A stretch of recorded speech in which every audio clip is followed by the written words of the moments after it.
how to install Python Jupyter Notebook on or in Visual Studio Code. So the first thing you'll need to do is install Python or make sure it's installed.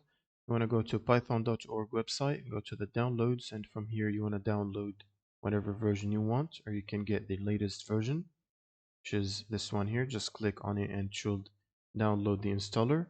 And when you run the installer to install Python, make sure to check add path variables or add Python to path. Make sure to check it during the installation.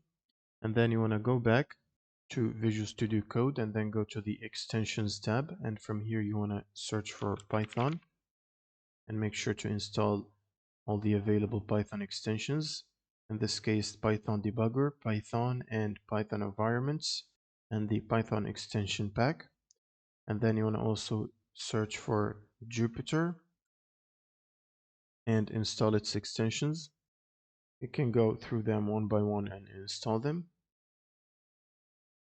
And once you've finished installing the extensions, you want to restart Visual Studio Code. And then you want to go to the terminal and check if Python and pip are properly installed. So you can type Python space -- version, and you should see a version print out like that. Then you can type pip space -- version. It should also print a pip version. Now you want to install the notebook library or the Jupyter Notebook library, pip install notebook, like this, and wait for it to finish downloading and installing the package.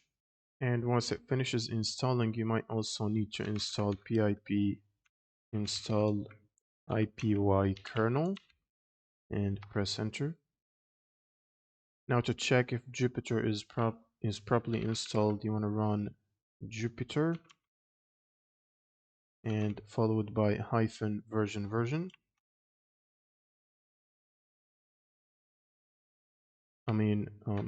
Space -version, and then press enter, and it should print out the version information here, which means it's properly installed.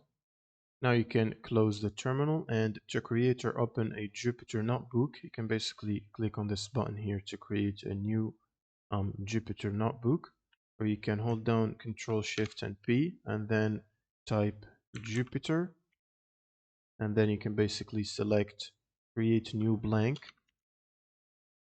or you can type directly create new blank, and it should show you the option that says create new Jupyter notebook. So you can click on it and it should create a new notebook. And to open up existing notebook files, you should simply right click on the ipynb file that you have anywhere and click on open with Visual Studio Code, and it should run it on your Visual Studio project. And that's pretty much it for this video. Subscribe if you found this helpful, and see you in the next one.